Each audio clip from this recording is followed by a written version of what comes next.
Nakabalik na sa ilang pagpaninda ang mga street food vendors sa Turil District dinhi sa Dakbayan sa Davao, kini human gitanggal ang temporary suspension tungod sa nahitabong diarrhea outbreak niadtong Hulyo 21.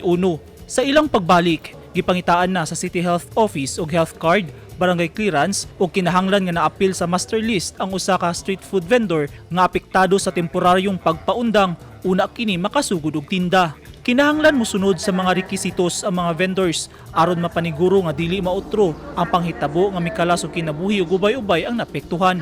Gideklara ni Acting City Health Officer Dr. Ashley Lopez nga nahuman na ang diarrhea outbreak niadtong Biyernes, Hulyo 29. Niadtong Sabado sa hapon, balik operasyon na ang pipila ka mga street food vendors sa Turil area. Base sa resulta sa gihimong investigasyon sa Davao City Health Office, sa pagkaon og ilimnon nga baligya sa Rasay Street, nakuha sa mga pasyente ang kagaw nga maoy hinungdan sa ilang suka kalibang. Unom ang namatay ug anaa sa kapin 200 ang natalang kaso gikan sa 21 ka mga barangay sa Turil. Sumala ni Barangay Turil proper Kapitan Lilibeth Alag, mas istrikto na nilang ipatuman ang proper sanitation tungod sa nahitabong diarrhea outbreak. Nakabalik na sa last Saturday pa kay mao na instruction sa ilaha last Saturday since nga gilift na ang diarrhea outbreak.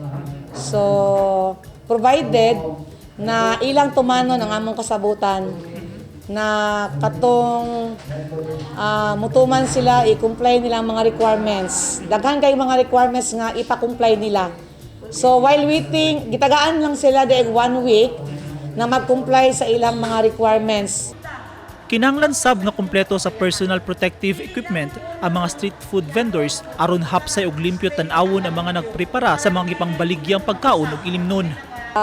Magsuot sila o kanang apron, dayon hairnet, mag-face mask sila, mag-gloves sila.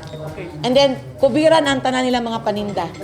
Kahinumduman nga gipailawom sa proper food handling seminar ang tanang mga street food vendors sa Turil diyang nahitabo ang outbreak. Tumong sa City Health nga maedukar ang mga street food vendors sa insaktong pagprepara sa ilang mga gipangbaligya sanglit.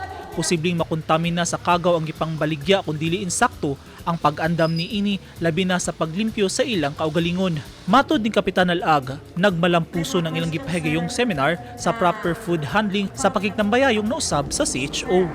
Successful kay ang seminar kay well attended man gito sa ato ang mga vendors kay gusto man po sila gud makat-on kay dili sila gusto na mausab na pud tong nahitabo nga problema. Willing to learn gud sila. Mo naminaw gud sila. So ang tanan nilang gipaminaw, manghinaot lang pud nga ila tanang i-apply. Dugang ni Kapitan Alag, padayon gihapon ang ilang kooperasyon sa CHO hilabi na sa mga sanitary inspectors aron kanunay nga mamonitor o ma-inspeksyon ang mga paninda ingon man ang mga street food vendors kung misunod ba sila sa proper sanitation.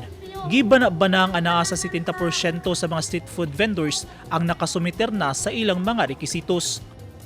Ubay-ubay gyud ang ato mga vendors nga nakabalik, no. Majority sa ilaha katon apektuhan nakabalik na jud.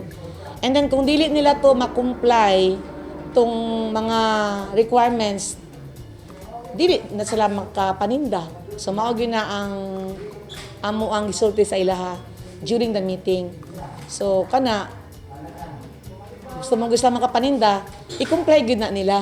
Gibutyag ni Kapitan Alag nga dunay plano ang CHO ingon man ang barangay nga ibalihin sa Road 1 Turil Public Market ang mga street food vendors nga mauna-unyay bugting lugar kung asa mamahimong maninda ang tibok grupo. Apan sa karon, gitugutan una silang makabalik og paninda sa Rasay Street samtang ginhanay pa sa CHO ug barangay ang ilang plano. Tumong niini nga mas mapadali ang pagahimong monitoring sa taga CHO matag karon og unya sa mga street food vendors.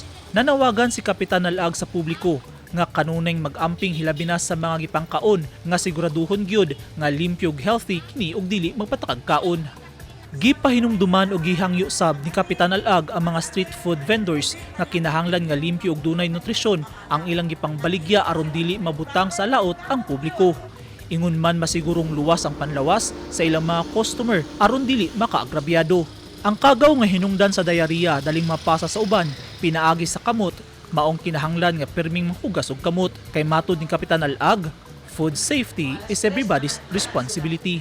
Eugene Hinutan, Newsline Philippines, Davao Region, stay safe.